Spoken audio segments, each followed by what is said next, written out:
Welcome to the Camera Dude Podcast, where we focus our lens on business. We will cover the art of business and everything in between.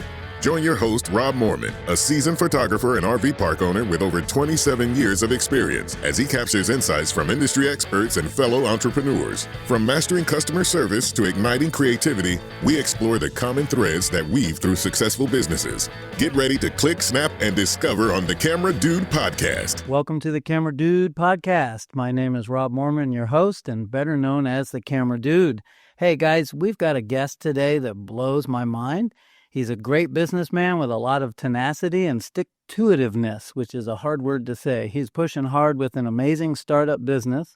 His new company has worldwide potential and will make a huge impact, a massive impact in business and in the human community. He also holds a full-time job. How he does it all? That's the real question, actually. Today's episode will be packed full of great business nuggets for anyone starting out, so please welcome Will Llewellyn. Hey, Rob. Yeah, I appreciate that. Thanks for having me on and appreciate the highly touted introduction there.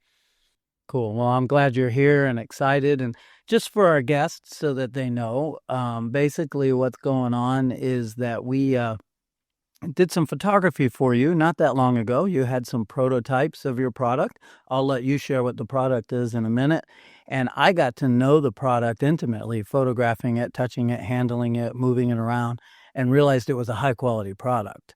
And I personally think it's going to change the world in the genre that you're in. So I'm pretty excited. That's the biggest thing. I got to ask you one thing before you introduce yourself.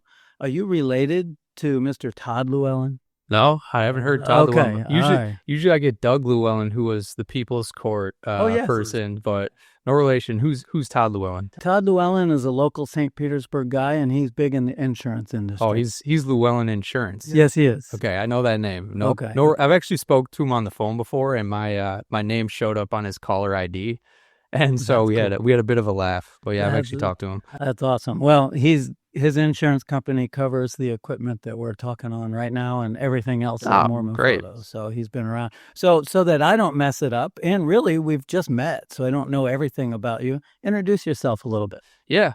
Will Llewellyn, 36 years old. I live in St. Petersburg, Florida. I moved here with my wife about 5 years ago. We're originally from Minnesota, and I had bought a sailboat down here on Craigslist and was spending winters down here in the cold months and fixing it up, teaching ourselves how to sail with my brother, and we decided to make the move permanent because we really like St. Pete. I think it's the best city in Florida. It's my favorite part of Florida, at least. And so, yeah, we've really made the move permanent, obviously, and a lot of things have happened since we moved down here. We got engaged. I got married to my wife, and we bought our first house, and we had a baby 2 months ago. So we're hitting a lot of the major life milestones since we've been down here, which is awesome. Must be the water. Yeah, the whole baby thing. No, it's the relaxed beach vibe that makes everybody just feel great. That's exactly what it is. Well, I love your story, and the sailboat story is great. I follow a young couple on TikTok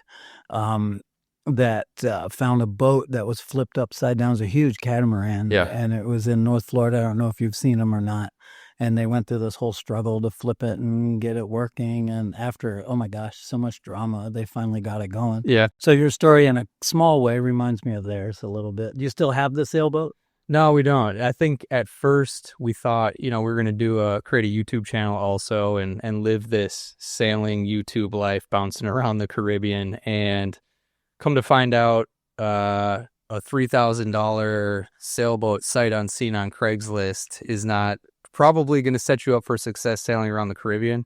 We didn't actually make it out of Tampa Bay. We did make it out of the marina. So we did do some sailing in the marina, but we honestly spent more time fixing up a 1976 diesel engine and tearing it down and rebuilding it. And so we did have we learned a lot, and we did some sailing. And, it changed my life in the end, so no regrets. But I sold the boat when we were buying the house to help pay for the down payment. Sure. That all makes sense. I love, again, everything you just mentioned talks to your tenacity and energy and desire to push forward. And so we're going to talk about that later, but that's another example of that. in the road of life, that certainly wouldn't be a failure that you don't have it anymore. I mean, that's life changes. I used to play drums. I used to be an avid scuba diver, but my life has changed and doing other things. And life does that. Yep. It's the experiences you have when you're doing it, I think, that are exciting. So that's important. All right. So guys, we're going to get into the heart of the recording. All right. But before we do, I want to get a quick message from our sponsor. Moorman Photographics, where every click captures the essence of life's most precious moments. Our studio stands as a beacon of creativity and professionalism, offering a myriad of services tailored to your every photographic need. Whether you seek a studio portrait or the allure of on-location sessions in the Tampa and St. Petersburg waterfronts or lush parks, we bring your vision to life with creativity and professionalism. Corporate headshots, we excel at those too, providing impeccable quality whether in the studio or at your corporate headquarters. Need portraits for a large team or event? We orchestrate seamless setups for groups or individuals. But our expertise doesn't stop there. From high-end school portraits to photo restoration, from pet portraits to product images, our portfolio spans the spectrum of photographic artistry. Led by professionals with degrees in both photography and fine art, our team is dedicated to exceeding your expectations with every frame. Step into our studio where creativity knows no bounds. Contact us to book your session today at moormanphoto.com.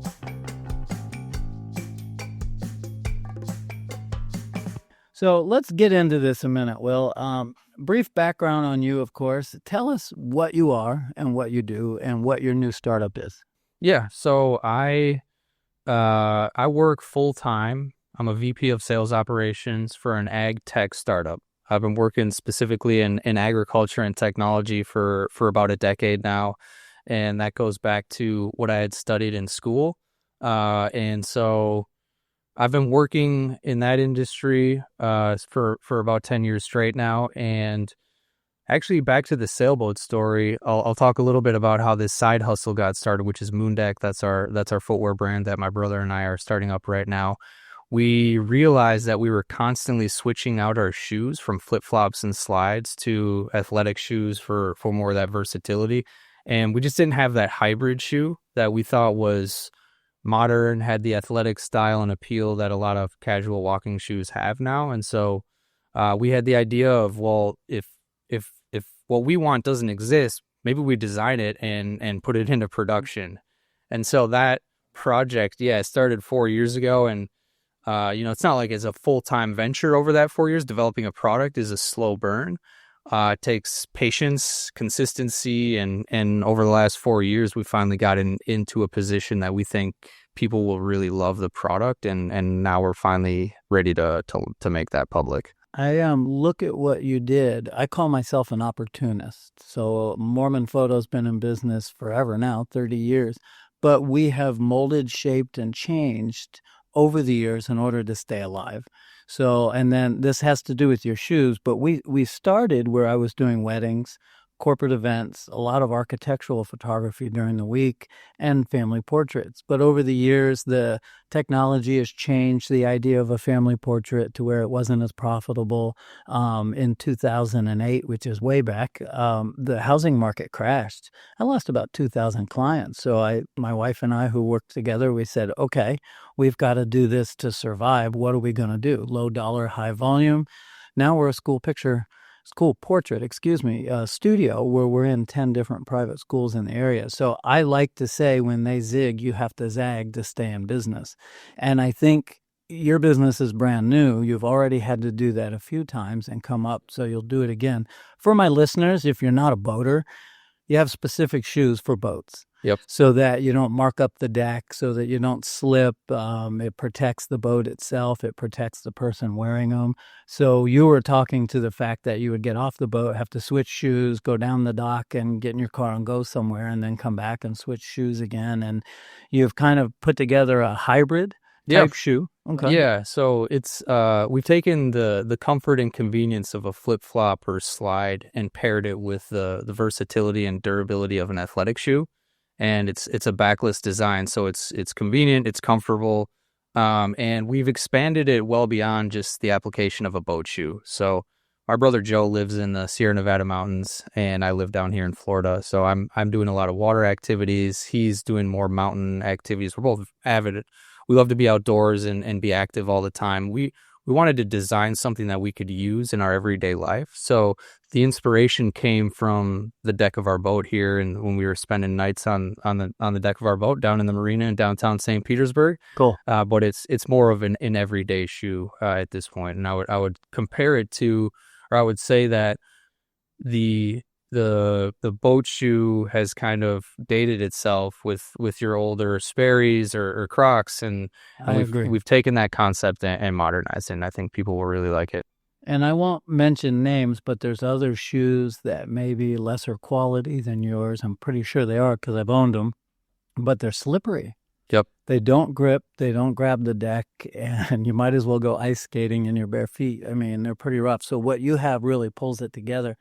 Now, well, you've kind of already answered this, so I was going to say, what's your aha moment that told you to get into entrepreneurship? I'm going to change that question, but just slightly. You're doing it. Was it something you wanted to do that you thought would be small, and now you see the possibilities of all the greatness that's going and you're moving forward, which means you're an opportunist? That's, why I became a school photographer. I saw an opportunity, I needed change, and I ran for it. So back to that, you're an opportunist. You saw a need, created it. Yeah, I would say I always had that entrepreneurial spirit, and I've always wanted to start a business, going probably all the way back to high school.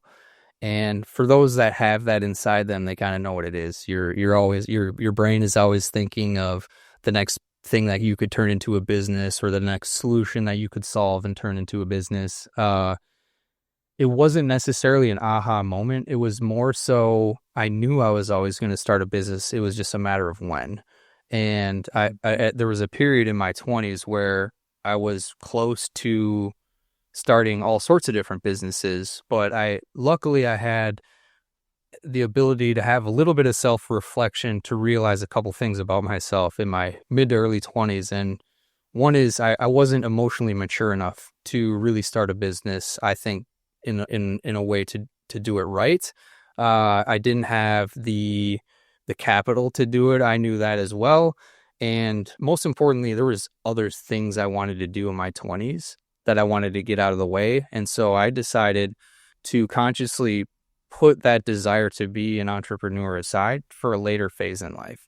And when I finally got to that point where I felt like I'd had enough experience in the corporate world, I felt a lot more mature when I was 35 than I did when I was 25. And it was more so the timing being right in life. And then having that boat was a very special experience, and it all kind of came together that way. And so it wasn't like, oh, we have this genius idea that we're going to solve all the world's problems for. It was just, we were ready to start the business, and we thought of an idea we thought that would be substantial enough to be successful. I love it. Well, maturity sounds like it was a part of it, and we all have that. I started this 30 years ago, went to vocational school, blah, blah, did all that, and then got out. And I went about it backwards, to be quite honest with you. In school, they taught me photography, but they didn't teach me business. I went to the school of hard knocks and skinned my knees a lot over the last 30 years. And even every once in a while now, we still make a mistake, and we push hard for it. So it's good to hear that you have that. I love that. And you're also passionate about this product. Tell us a little bit more, because I'm going to try to get this podcast out at around the same time that they launch. When does it actually launch? Yeah, so we are going to be launching this on Kickstarter in early October. We haven't announced the exact date yet, but it'll be in the first half of October, and we're very excited for that. It's a huge moment for us. We've been working on this thing for 4 years, and to finally have that date only a couple weeks away from today's date, to go and launch that product it's a lot of emotions coming together all at once. We got the new baby at home. I have a full-time job that I don't let this get in the way of that.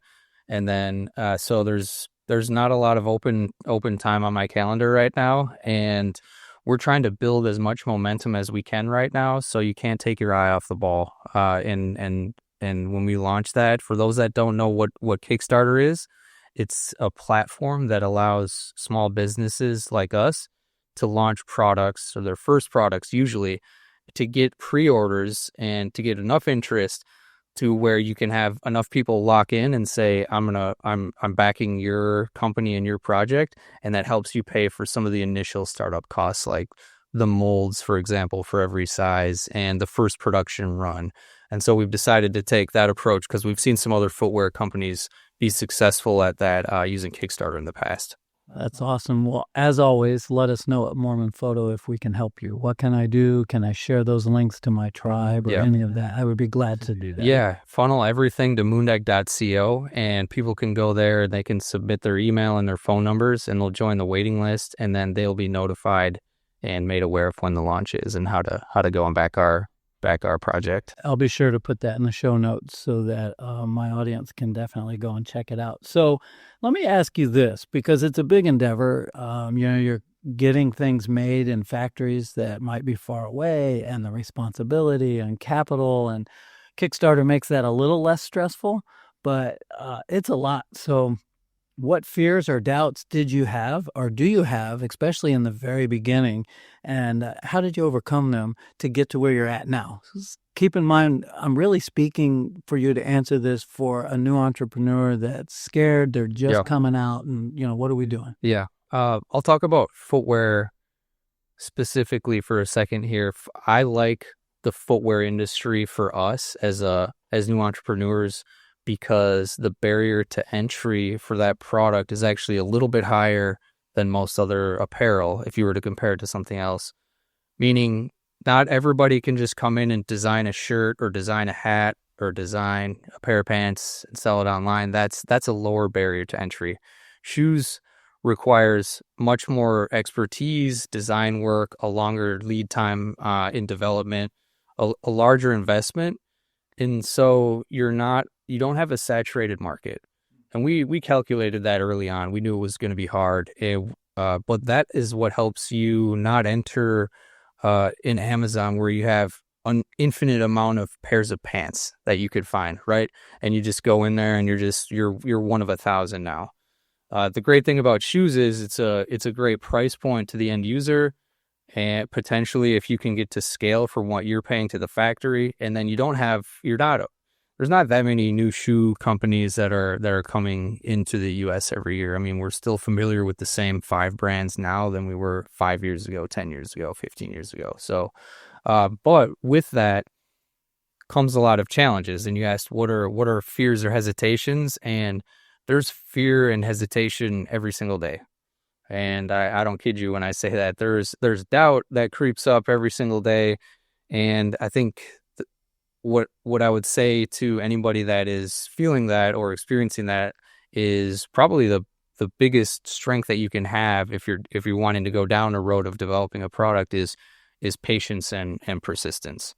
We've overcome a lot of highs and a lot of lows throughout this process. When we first got started, we didn't know what we were talking about. It's hard to get a factory's attention for them to want to spend time on your project if you don't know what you're talking about. And so right out of the gate, immediately after we had this initial concept, we started approaching some factories, and we realized they didn't want to talk to us because they knew we knew, or they knew we didn't know what we were talking about. And so it was right from the beginning, it was difficult, and it was hard to get people's attention, and so we had to stick with it. So would you say, Will, that in that process you had a concept, maybe a drawing or two, and you went in and they saw that you weren't any farther than that? Maybe a big company like that felt that they didn't have the time to hold your hand through it, if for lack of better terms, and so they just put you on the side and went with another company that's already up and cranking initially. Yeah, because they don't make any money off of making samples, and they take on a lot of projects that end up failing, and they lose money on those projects. And so they need to be really careful on who they decide to partner with. And a lot of the factories that we've talked to will only take on 1 or 2 startup ideas per year. And so you have to be able to get their attention, and they want new ideas and brought to the table, but they don't want to hold your hand through the process. And that'll become pretty clear in your first meeting on if you're able to hold your own or not. And we were not able to hold our own. So when we first attempted to approach factories, we already had to go right back to the drawing board and figure out, all right, what do we got to do just to get their attention, just to get a meeting? I love it. It's just that's right then and there. We could have gotten scared away and dropped the project because we couldn't get their attention, but we just started a pattern of kind of brushing it aside, not getting too emotional about it, not getting too high or too low, and just putting our brains together and talking about, all right, how are we going to get their attention? What do we got to do? And then coming up with a plan, even though we've never done any of that before, and then just acting on that plan. Awesome. I love that you said that, because a lot of people would have hit that and felt it was a brick wall. Instead, you climbed that brick wall, got to the top, looked around, got a good view of what you needed, came back down the other side and met with them again. Same factory the second time or different? So we've approached dozens of factories over the years. We've partnered with actually 3 factories. Okay. So officially, we started this project in Mexico, and we were working with a factory that was willing to develop a startup project. But that was during the COVID time, and that factory and us had decided to go our separate ways because the project was taking a little bit too long to develop, and then there were some supply chain issues that we were facing. We were focused on sustainability products, and those were becoming inaccessible to that region, and so there really was no pathway forward through our first attempt at developing it. And we got it to a physical prototype that we did not love, and so we were going to have to go for round 2, and instead the factory and us decided to go our separate ways. So that was a year long. Wow. That we worked with that factory, and we learned a lot about how to get better on our side of the equation. They didn't benefit from spending that time with us, I don't think. And so we're thankful for them for spending that time with us, and ultimately it didn't work out. And we had another one of those crossroads, and we've had many crossroads where we said, all right, what do we do from here? We just failed to develop a shoe. We didn't develop a viable product that anybody we thought would wear or want to buy online. And so we had the clear chance to drop the project again without sinking too much time and capital into it, or do we pick a different region and try to develop somewhere else? And we decided to continue on, and we went round 2 in Portugal. Wow. Okay.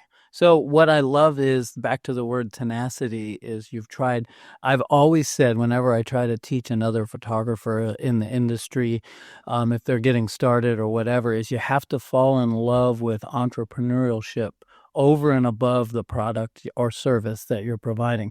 Photographers are very passionate people. They love the art of it, the tech of it, and all of it coming together to create beautiful images. But you can be the best photographer in the world. If nobody knows you exist, you're not going to make any money. So it's the same thing, is that you have to learn to balance and juggle and put out fires before they happen, solve problems, learn from your mistakes, and push forward. And if you fall in love with that process, but yet you still love the footwear process and the product and all of that, then you're doing something that you're passionate about both. Because if you're not passionate about the business of it, you'll stop. Yep. Does that make sense? Yeah. Okay, yep. That's what I see.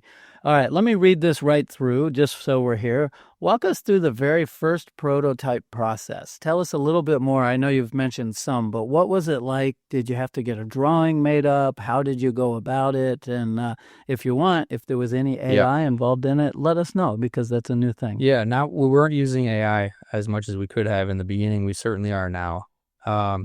The first prototype that we had done, and the first time we were able to get attention from a factory, was after I mentioned we weren't able to get anybody's attention. We went back to the drawing board, and we started this pattern of surrounding ourselves with people that knew a heck of a lot more about footwear than we did, and wasn't always paid relationships either. It was just networking and getting people on our side and telling them our story and getting them bought into who we are and our vision. And we've met a lot of experts in the last 4 years that have really just volunteered their advice and their time. And so we've leaned heavily on other people's opinions and advice on how to make it through each stage of this process. And one of those was a designer that we found online that we gave him truly a pencil drawing, and I am not good at pencil drawing. So we're talking about an ugly pencil drawing on a napkin. And we met this. Do you still have it? I have a picture of it. I don't have the actual thing. I have a picture of it, Okay. and it's pretty laughable if you were to look at it. Yeah, but you should frame that Yeah. and hang it up once you get cranking. Yeah. Yeah. Yeah, absolutely. It's been a long journey from that pencil drawing through our prototypes to where we are now. We came across a guy named Evan, and he had done some design work for Evan, Evan had done some design work for Nautica, and he was a perfect fit to take that drawing and turn it into an actual graphic that you can put in front of a factory. And so that was the first big step that we took, was getting somebody to actually put together a visual that you can put in front of a factory and talk about. Love it. And so that was it. It didn't cost very much. It took him, I want to say, 2 to 4 hours of work that he billed us on Upwork, and I turned that into a storyboard and slides. And as soon as that happened and we were able to get our messaging together along with those images, all of a sudden factories were listening, and we were able to find a partner in Mexico.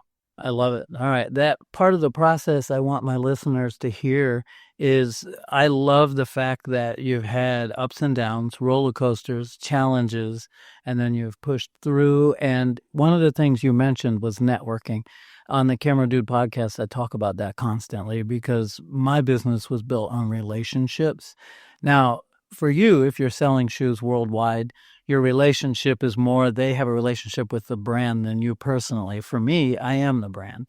So it's a little different. But in the same token, you guys networked in the association, in the industry, if you will, and learned from everybody else. And I bet you were amazed at how willing everybody was to help you, other than the factories. Yeah, absolutely, to this day. And we couldn't do it without the networking, because I am a tech and software background, and my brother, who's doing this with me, is he's a medical scientist that works for a pharmaceutical drug company doing research. We know nothing about shoes. And we went from not being able to hold our own in any level of any conversation about shoes with somebody who was in the field, to a chain of relationships and networks, to now us being able to at least talk about it. We're by no means experts, but I'll give you a story. We sent out, in this most recent prototype, we sent out about 15 pairs of shoes to people that we've met online, social media followers, people that have liked our posts, to test this first round of samples. And we took a long shot and sent out this shoe to a footwear executive who's quite legendary, actually. He's well known. He's been in the industry for 40 years. He spent time at Nike and Journeys and some of the other brands, Deckers. Amazing. Yeah, we sent him a sample, and he loves it. He said it's his new favorite shoe that he wears every day.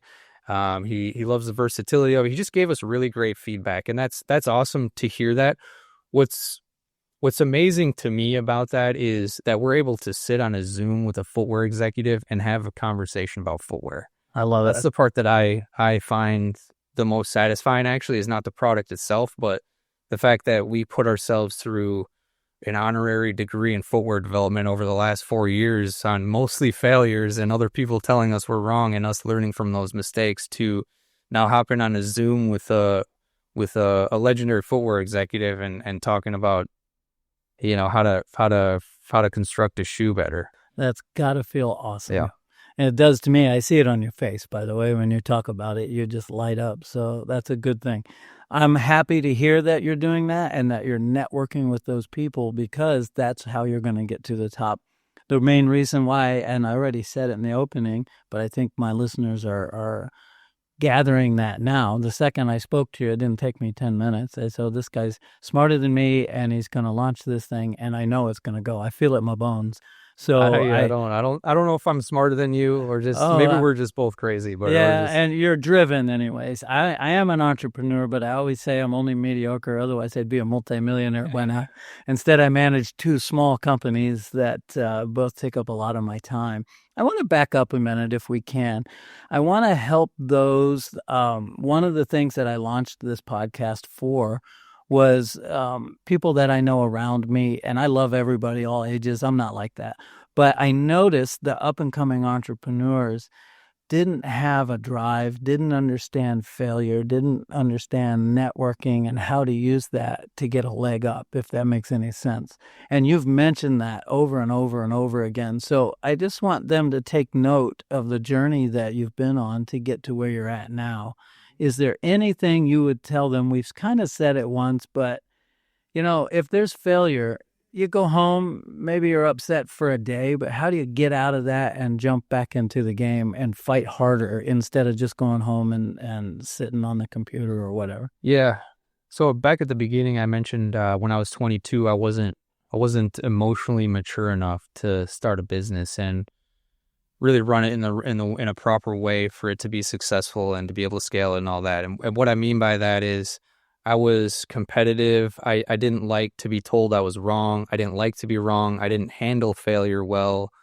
And so today, fast forward to now I'm 36, probably the biggest thing that I've learned to be able to be, I think, okay at doing this startup is some of the internal stuff that I've developed. And that's understanding and identifying what the ego is and how to leave that at the door.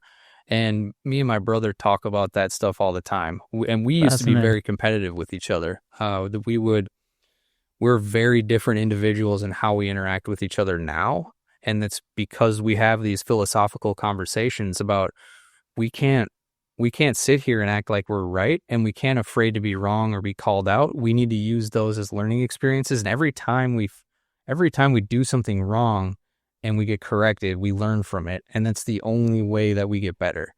And I think a big part of that is just being okay with being wrong. And that's a hard thing to do. And that I associate that with being able to identify your ego and disassociating from it and just letting go of things much quicker and not holding on to anything that shouldn't be held on to or that's slowing you down.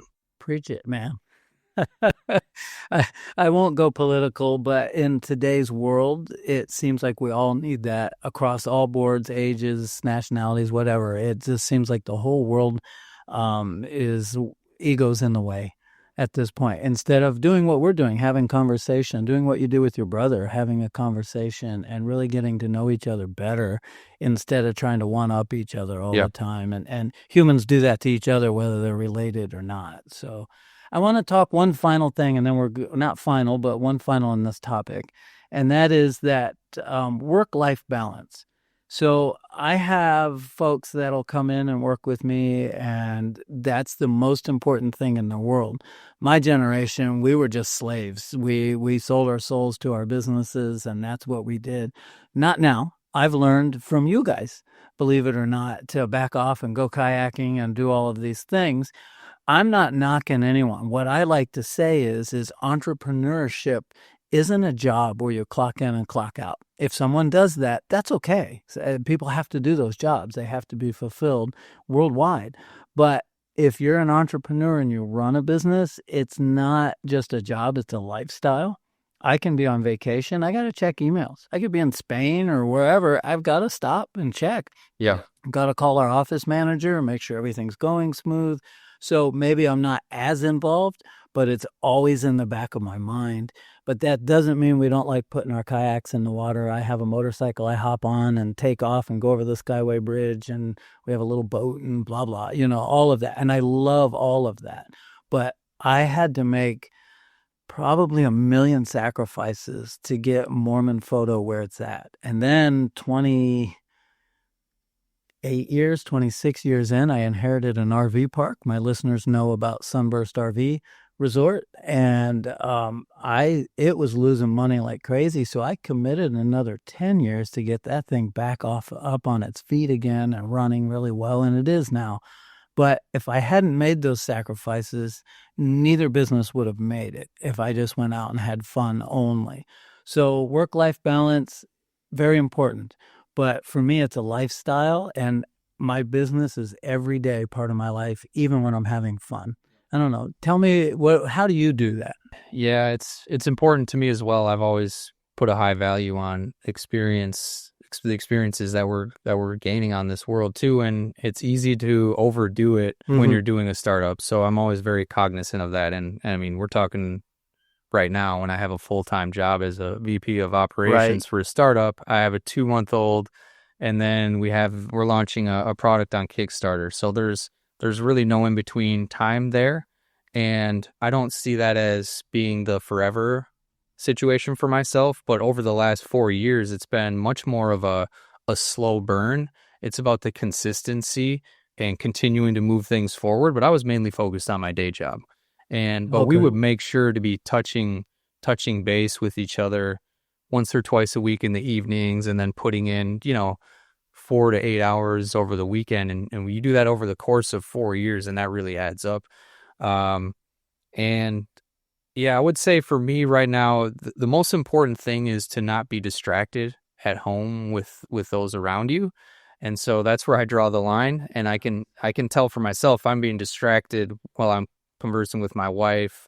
I just want to make sure that I'm not doing that. And so while the hours are, every waking hour right now, I'm spending probably working.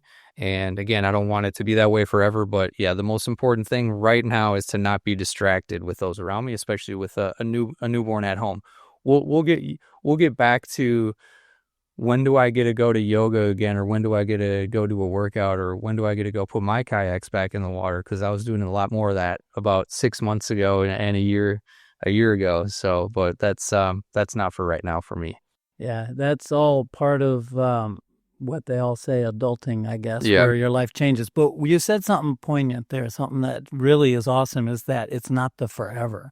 So Yeah. I've learned that if you make the sacrifice early in life, it pays off later in life. Yep. Especially your product. You have a product.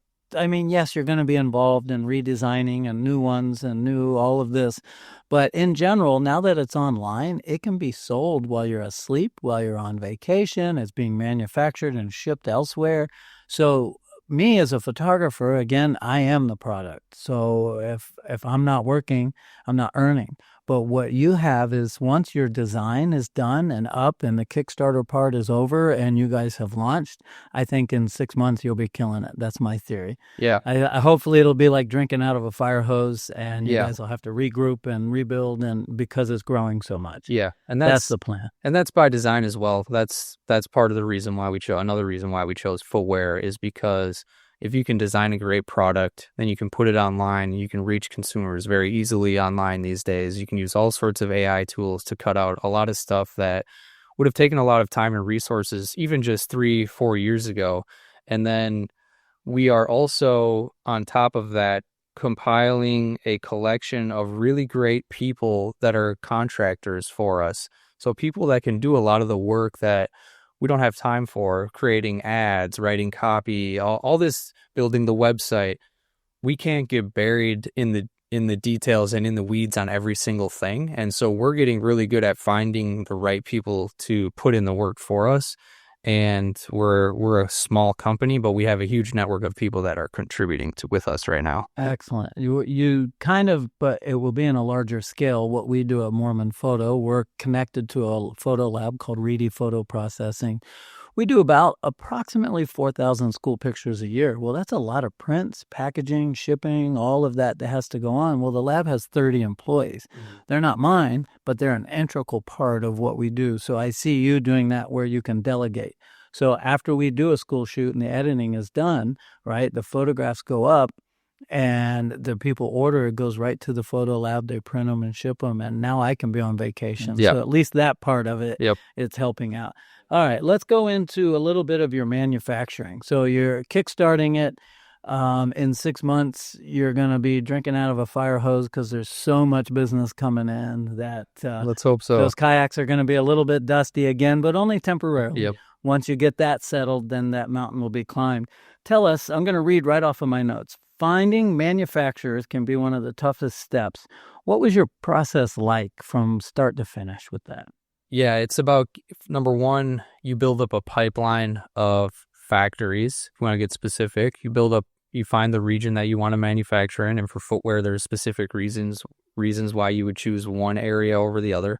At first, we looked at Mexico because they're so close to the U.S. and supply chain issues during COVID. It made sense to try to go to your neighbor, and they could ship something ground transport in 6 weeks from the factory floor to ready to ship out to customers, which is a really fast turnaround time compared to something in Asia. But we've worked with partners in developing in Portugal as well, because they produce high quality footwear. It turned out that we spent a year producing a prototype in Portugal, and costs kept going up and up and up, and it became unviable for us to continue the project at that point. And so that was, again, one of those crossroads where it was quite deflating. It was our second prototype. We were getting better. We had a better product. We could see a vision. We knew at least some people would probably like that shoe. We didn't know exactly who. And we put a year into that. We actually traveled over to Porto, Portugal to visit the factory. Awesome. To build the relationship, because that makes a huge difference to show up, and that shows them how serious you are. And so we've made an emphasis to do that. Unfortunately, that relationship, we also had to go our separate ways, and because of costs. And so we had an honest conversation, me and my brother, and we asked ourselves, all right, we're at another spot here where we're not too terribly deep financially into this project. We are very deep with our time, over probably 2 total years plus at that point, almost going on 3 years that we've been working on that project. So it was disheartening to think about dropping it, but it made a lot of sense to actually discontinue the project at that point. But we said, let's give it one more shot. Let's try a different region. Let's go to Asia, where we know footwear is more affordable, and a startup like us can actually afford to produce the cost of a shoe and resell it in a way that can pay for the business. And so we went for round 3, and that's who we're partnered with now. And that, by that point, so we're 3 years into this, my network had developed to the point where I had contacts in Vietnam. Wow. Just by talking footwear in the evenings and on the weekends for 3 years. And so I hit up my guy on LinkedIn and said, we talked 2 years prior. He said, if you're ever coming to Vietnam, let me know, because he'd seen something that I posted on LinkedIn, and we'd kept in touch over the course of a couple years. And I didn't know if that relationship was going to ever come to fruition, but you kept the relationship going anyways. And when I did hit him up, he had the perfect partner for us. We didn't have to go on this big factory search and go and pitch our product and get somebody bought in. He paired us with somebody he knew was looking for a new project and a new startup. And so he partnered us with a great factory there, and they're unbelievable developers. This is by far the best factory that we've worked with. They have experience working on major brands, and they are just the absolute experts, especially in this type of footwear that we're doing. And so going into it now, 3 years experienced, we almost graduated with our honorary degree in footwear development at that point. We actually could hold our conversation, and it was so much better from the first time we met with a factory in Mexico to this time. We had developed our vision and our ideas much further down the road by the time we were knocking on their door for that first conversation. So we didn't have to do as much thinking about what we wanted to do and asking for their opinion. We knew what we wanted at that point, and it was up to them to insert their expertise to say, this is how we're going to do this the best way to produce the best quality product. It's a premium product. We're using high-end materials and a premium construction, and that's the factory's expertise that they're able to bring in and kind of put the finishing touches on it that way. And so where we're at right now is they know that the Kickstarter campaign is on the horizon. They've spent a considerable amount of time and resources, again, developing this project and this vision, and they want a commitment. They want, so they're ready to make money as well. Yeah, right. And they deserve it, Yep. because they've invested in you time-wise and knowledge and all of that. Absolutely. And in many ways, I'm very grateful for the other factories that we've partnered with. And I'm sorry to say we became a statistic that they spent time on another company that didn't work out and they never profited from. And, hopefully someday we can pay it back to them, but we wouldn't be here without them, and they're not benefiting from that, but that's how it goes. I love it. Well, and, it was an education for you, and actually they probably learned something as well, because you came to the market with a different type of footwear maybe they weren't used to yet, and so they've learned about it when they had to try to produce some or whatever. So it goes both ways. before we move on, I want to do something to help you with your business. So you've had to go overseas to produce. Nothing wrong with that. It's great. I have no problems with it. But maybe to someone listening, they might be, hey, how come you're not doing it at home? Well, expense. And I think when we were doing the photo session for you of your products, you had mentioned that really they just don't produce shoes here in America. Yep. It's not a thing. Yeah. So explain that to the listeners, because I want them to understand that you had to make these choices in order to produce. Yeah. If there was shoe factories that you could approach in the United States, we would have done that 4 years ago. And that would absolutely be our preference. Unfortunately, there's not. There's only, from what I could tell in very comprehensive research, less than, you could count on one hand how many factories were producing shoes of any kind in the U.S. And they were either small scale or was a company. I think there's one in Georgia they produce flip-flops and sandals, and it's all in-house. They don't take on other brands. There's no footwear producing area like there is automakers in Detroit. It just doesn't exist. There's no area in the U.S. that's doing that has the expertise to develop footwear, and that stopped a long time ago. And so for a company like us so then what would it take for us to manufacture in the United States?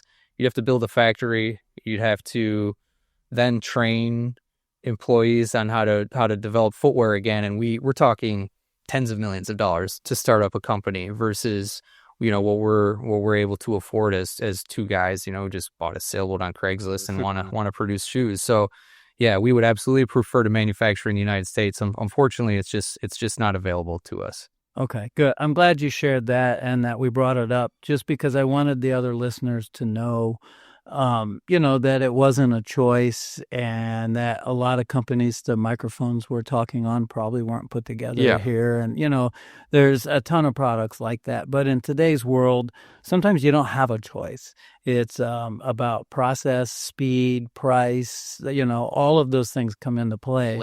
Labor, exactly. And someone may not know to consider that when they do. So just something to think about. All right, so let's do this really quick. Just tell me, what's your unique story behind Moondeck Shoes that you want customers to connect with? Tell me, you've said some, but tell me another unique story about the product itself. Yeah, so we believe it's a one-of-a-kind shoe. It's a backless slip-on design that has the natural shape of the shoe. So it's a wide toe box. And if we're looking at it from the top down, it's got a completely unique profile. And it's meant to be as comfortable as a Croc or a Slide or a Birkenstock, but with much more versatility because it has the components of an athletic shoe in the upper to make it more durable and more versatile. So you can slide in as casually as you would a flip-flop or Slide, but you can wear these out hiking on the trail, you can bring them on the boat, and then they look good enough to where you could also go out to dinner with them in a pair of pants.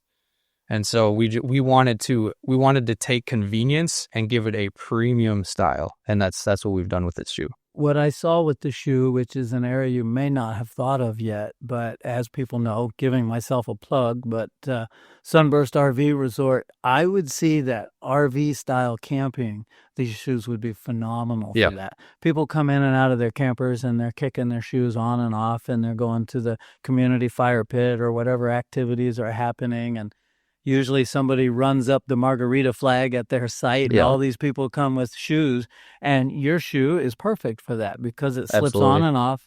It's got tread on the bottom so that they're not going to fall and slip on whatever ground is there. And once they get back to their rig, if they don't want to carry the dirt inside, they can kick them off easily. Yep. But they still have style and design. Everything about them is great. So that's awesome. All right, so what has been the most valuable lesson you've learned so far in the startup process? And basically, you're speaking maybe to someone who's just getting started in any kind of business. It's the patience factor for me. It's understanding when the timing is right to do something, and that entrepreneurial spirit, if you have it, then figuring out the right time to go for it is critical. If I would have went for this when I was 25 years old, it would have failed before we got started. And so I just felt like I was in the right place in life to be in it for the long term. And when we first started, we had the expectation that we don't know how long this is going to take. It could take 1 year, it could take 2 years, it could take 3 years. It didn't really matter. I needed to scratch the itch on the side of my day job because I've always wanted to start a business. And it honestly didn't matter if it was a failure or not. And I just needed to go do it and pursue it. So my expectations on the back end were not something that we were never going to be able to live up to. I just wanted to go through the process. And I think having that mentality of not having too high of expectations for what the outcome is the end really helped relieve some of the pressure and the stress, and just allowed us to be in this mindset where it's, all right, we're just going to keep trying. I actually love doing it. I enjoy the process along the way. And so that's I think where people will find the most value, like a lot of aspects in life. Enjoy the journey along the way. It's not about we don't know what's going to happen. We don't know if it's going to be successful or not still to this day. We have no idea. I enjoy the day-to-day and the conversations I've had with my brother, and I enjoy problem solving. And I'm not going to say I'm good at it, but we've been able to problem solve and hack our way through everything we've seen to get it to the point where we're at now. Spoken like a true entrepreneur, so that you know. I mean, that is absolutely entrepreneurship, is that personality and spirit that you have where I'm going to do this. We're going to work through every issue that comes up. And if there are issues, I don't quit and all. I see in your notes, it says that you always wanted to be an entrepreneurial person. Tell us a little bit. It said even since a young age. So go way back. Tell us kind of what you were thinking of back then. Yeah, I remember putting flyers together with my brother when I was very young, probably 10 years old. And we had a new printer at home and a computer, and we put together flyers that had a snow removal business, and we put a graphic of a shovel, and we walked around door to door, and we just started getting neighbors to agree to let us shovel their sidewalks, even though we were never going to show up at 5 a.m. Like they probably wanted us to when the snow came overnight. So that was probably the first time that there was I knew that I wanted to start a business. The desire is always inside you, though. And I go back to, I think when you have that spirit, you know it. Everybody knows it. You're just constantly thinking, I could turn that. Oh, that's a problem I want to solve and turn into a business. And you have to satisfy it. Like you called it earlier, an itch. You have to satisfy it. Yep. Yeah. So it's embarrassing, but I've mentioned it on this podcast before. My very first job was picking up dog poo in people's yards. Yeah. 25 cents a pile. And I would fill the bag up and go, and they'd give me money. It's absolutely disgusting. My parents hated it because our garbage can at home was gross. That's a good one. So that was the very first. However, at age 18, I started something called DNR Craft Services, Dave and Rob. Craft Services, kind of a form of catering on a movie set. So I spent 10 years in motion picture at a really early age. No education in it whatsoever. A good friend of mine who's been a guest on the podcast invited me, and next thing I know, 10 years went by. I had climbed the ladder and all of this.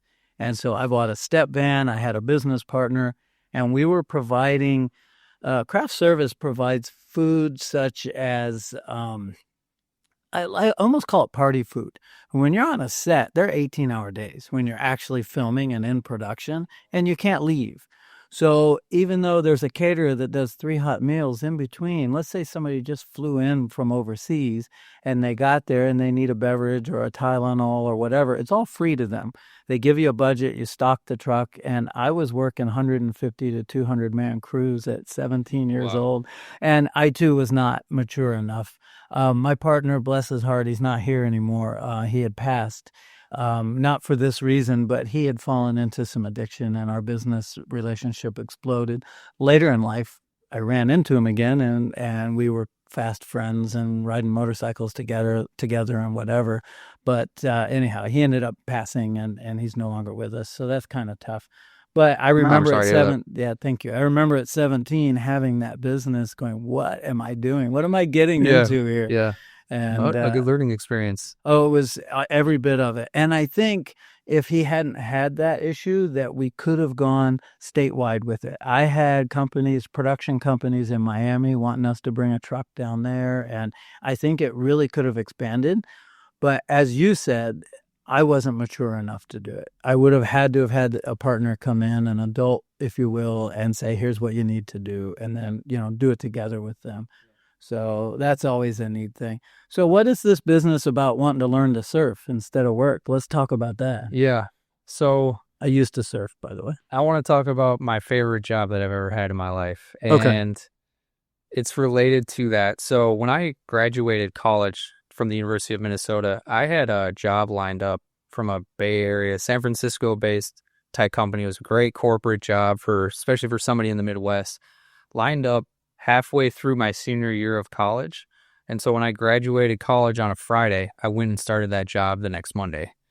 And I just got thrown into it right away. And I spent the next year really getting a great experience traveling out to San Francisco, getting to understand how that vibe is and those startups in a very aggressive VC capital funded environment, and really learned a lot in that year, probably more than I did in 4 years of college in that single year. But I got to the end of that year and was already starting to feel burned out. And I had a friend that was constantly traveling to different countries, going all over the world. And I was again, lucky enough to have just an inch of self-reflectiveness to me to realize I'm going to regret if I just coast through the next 10 years and don't blink and work 60, 70, 80-hour weeks and just climb a corporate ladder without doing the other things in life that I want to experience in my 20s. Awesome. And so I quit that job. It was a great job, against the wishes of probably some of the people around me at the time, or against the advice of them. And I took a job for Delta Airlines as a baggage handler. So I went from a pretty decently paying salary job with benefits to a very low paying hourly job at Delta Airlines. Wow. Doing baggage handling.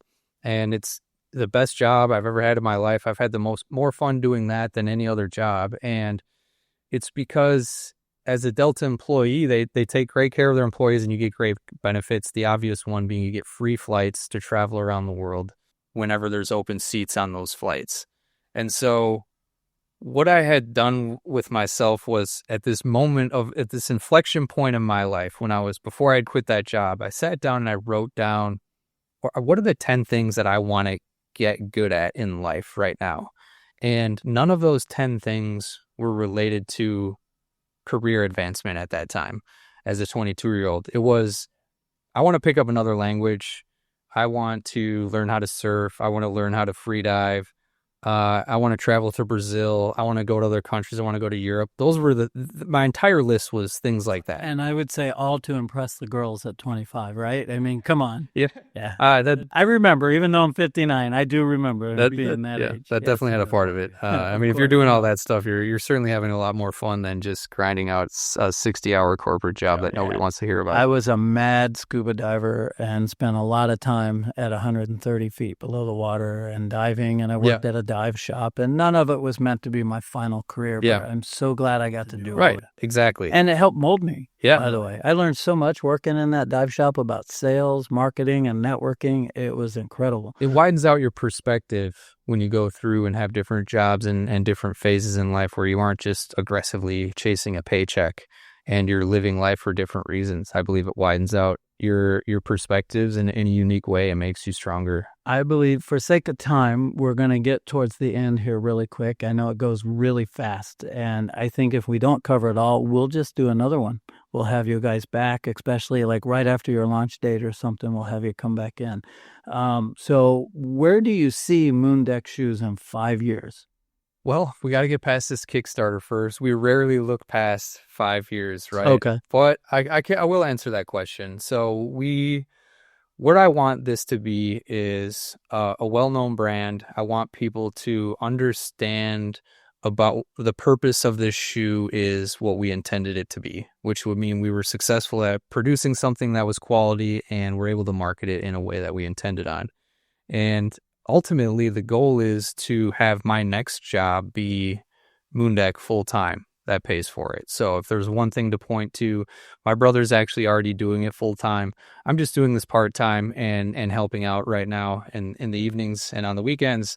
But I would like to step into this after my current role runs its course and into that. And so I'm not going to take a paycheck out of that until if and when that timing ever comes. If it does, the point is to support my brother and I's lifestyles, and we're we're not trying to do it to be rich. We're not trying to create the next Nike.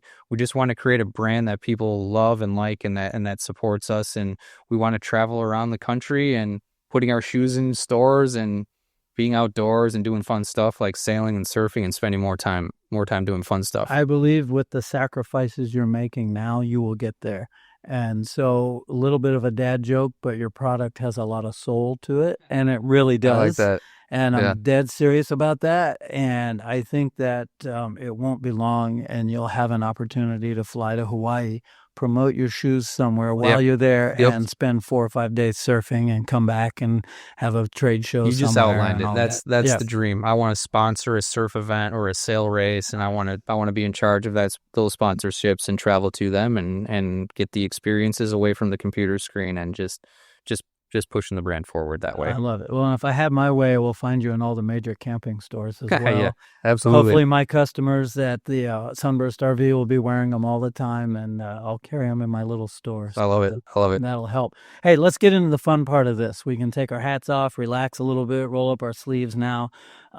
Just for fun, these are questions. I always give credit to who gets it. Bernard Pivot is the guy that wrote these, and a guy named James Lipton used to interview famous people on a TV show called Inside the Actors Studio. Go look at them. They're old now. James has passed away. I loved it. He did all famous people. He was an acting teacher, and he would sit on this big stage, just him and whoever the actor was, large names, and he would ask the same questions at the end. I took one out because I didn't want an explicit sticker on my podcast. It was always, what's your favorite cuss word? And I thought, all right, let me take that one out. But anyhow, what is your favorite word? Or when I saw that, I thought of immediately bom dia. It's actually 2 words. It's a phrase in Portuguese, bom dia. Bom dia. Bom dia just means good day. And if you go down to Brazil, you hear it a million times. Everybody you say it to strangers, you say it to people you know, you just bump into somebody, bom dia, good day, good morning. All right, I love that. And I'm going to use that. I have a good friend and his wife is from Brazil. Yeah. And so next time I see her, I'll say it. And yeah. she'll be a little surprised. Yeah, she'll definitely raise her eyebrows if you say that to her. When it comes to language, it doesn't get any more American than me. Not intentionally. It's just what it is. All right. What's your least favorite word? Packers. I love it. So when it comes to sports, what's your favorite? Yeah, the Vikings. So now I think people can pretty much put me in a box with those 2 words. Yeah, I'm from Minnesota, like I said at the beginning, and the Packers are a football team in the NFL that just has really ugly uniforms. So that's my least favorite word. I could be wrong. If you're from Minnesota, how did you get out of there not having to be a Lutheran? Just curious, because man, that is everywhere. I grew up Lutheran here years ago, but I went to a Catholic school actually, so I was in a small Catholic neighborhood out of St. Paul, the capital of Minnesota. And are your knuckles sore from the I think I was one generation past where they were banging rulers, but my mom always told me how lucky I was to be past that phase. I grew up in a Lutheran school, but I was also past that phase, even though I'm older. That's way back, even before my time. Yeah. So in life, what turns you on? Being outdoors. I like being outside. That's if I can go for just a walk during the day, my whole day was better than if I wasn't able to be outside or go for that walk. Sometimes I'll go out and record nature sounds and put them up on YouTube, recording birds or just getting out deep somewhere where there's no noise pollution and it's just birds or the water or wildlife. So that's something I do on the side. And it's just the adventure of getting away from everybody, all the people, all the noise, all the pollution, and just going and sitting and just existing outside. I love that. And you just turned some gears in my head because I should be doing that with photographs, going to those places and then placing those photographs out there where the world can see, so that maybe somebody needs to take a minute and maybe we'll go together and add some really cool still photos and the audio that you put. Oh, there's great YouTube channel is born right there. There we go. We just go sit in a swamp in the Everglades and just turn the audio recorder on. I think that'd be awesome. You've probably heard of the photographer Clyde Butcher. I don't know if you have. I haven't. Clyde's an older person nowadays. I love him to death. He's one of my favorite photographers. He walks out into the Everglades chest deep with these huge well, now he's shooting digital, but he has this camera where the negative is 8x10, bigger than negative, better quality. And even when the world went digital, he stayed in film, not because he didn't want to learn, because he wanted to keep that alive as long as he could. And he did. And he does these prints that are 30 foot by whatever. They're massive, some of them, not really 30 feet, but I'll bet they're 12. And I have 2 smaller ones in my home, but you can see every grain of sand on the beach and he'll go out and wait. There's shots of him waiting in the water with gators going by, and he's waiting for the light to just click once and get these images. Yeah. Look him up. You'll like him. That's awesome. Unfortunately, not too long ago, he got sick, had a stroke. He's actually back doing photography and back in the water, but he's using a lot smaller digital camera. But his work is still phenomenal. I'll have to look it up. Yeah, that his sounds understanding of light was great. All right, what sound or noise do you love? What sound or noise do I love? I'm into bird noises right now. The toucan, we went down to Belize and had a trip, and we were putting out plates of fruit outside of our little hotel there, our little eco lodge, and listening to the toucans at 5 a.m. That's So the coolest cool. noise I've ever heard. So you're going to imitate that noise No, right here on the no, camera, no. dude? Oh, man, I tried. There's plenty of examples online. People can go ahead. It's this knocking. It almost sounds like knocking on wood. It's a really cool noise. And what sound or noise do you dislike? Yeah, so I think of this experience where I was actually out in nature trying to do a recording, and I was in Oregon in the PNW, and I was trying to get this perfect stream that was running into the ocean. So I was getting streams and waves, and I couldn't escape the airplane noises overhead. And so I tried to get out to where there was no noise pollution. I realized there's almost nowhere in the country with no noise pollution. And so it was the sound of airplanes flying overhead that was probably annoying me more than any other sound. That would be annoying. And that's with a crying baby at home. Yeah, well, the presence of man sometimes can be awful. Even though I use one, I can't stand the sound of a leaf blower. Yeah. Especially the guy that's at 7:30 in the morning on Sunday. That's too early. Yeah, like, what That's are you too early. doing? It's supposed to be like 9 a.m., but they all get started at about 8. So this question, I think the whole podcast was about, but I'm going to ask anyways because I think you're already doing it. What profession other than your own would you like to attempt? Yeah. You have a job, but you're also attempting, but maybe there's something else. Yeah, I just answered that question, actually. Yeah. If there was no requirement in society for me to earn wages and do all these things I need to do and buy a house, and if it was just truly about what job could I go do that I'm most passionate about, I would record nature sounds. I would just go out in the wild. I would go down to Brazil and record the most exotic bird sounds, and then go to Africa and go in the jungle and try to record exotic There sounds. is a market for stock audio, as you know. Yeah. But it's a tough market, I would have to say. It's a tough market at home too. I can't imagine selling that one to my wife right now. That I'm gonna fly to Africa to go try to record some exotic bird to then try to sell it online. I don't see it working. Keep your focus. Don't start that yet. Maybe later. Yeah, I've got a photo studio, a campground, a podcast. I could go down the list, and I have a stock photo business over and above everything else that we do. And don't forget that I volunteer places. And oh my gosh, forget it. Right? Don't do that to yourself. Yep. Sometimes. Just because we can doesn't mean we should. Right. And that's something I've learned when it comes to volunteering. Absolutely. Although I find being involved in the community and giving back my most important asset, but you have to be careful. Again, it's a time problem. So that's awesome. What profession would you not like to do? Probably tax accounting and finance. I'm with you. Yeah. Yeah. Just sitting and staring at the numbers all day is obviously very important, and I hope that we get great accounting and finance attention for Moondeck, but it's not something that I plan on doing all day. So, well, you heard it there. Just make sure you have somebody in place to know your numbers. Yeah, we'll get the right person in place there. I do the same. I call them and go, hey, is this right? And they let me know if it is or not.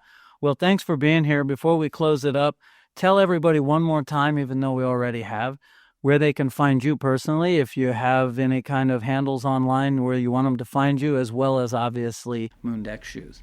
Yep, Moondeck footwear. You go to moondeck.co and join the wait list for our launch, and everything will be taken care of after that. You submit your email and your phone number, and you'll be notified on when the launch is, and then you'll know where our website is, and everything is right there. Guys, you heard it right here. Entrepreneur with passion. He's got a business that's going to go, and I don't regret or doubt. First of all, I don't regret having him here. It's been phenomenal, and I don't doubt that in 6 to 7 months, this will be a household brand, and you guys will know where it is, Moondeck Shoes, and you'll probably have a pair. So thank you for hanging out with us on the Camera Dude podcast. Remember, always reach out to those that have paved the way ahead of you for success. They are a great resource. Until the next one, stay safe, be peaceful, and always look up for directions in life. Catch you on the next Camera Dude podcast. Thanks for tuning in to the Camera Dude Podcast. Don't forget to visit us at cameradudepodcast.com for more episodes and exclusive content. Connect with Rob Moorman on moormanphoto.com to explore his professional photography. And when you're ready to hit the road, make memories at sunburstrvresort.com. Until next time, keep capturing moments and chasing dreams. See you on the next episode of the Camera Dude Podcast.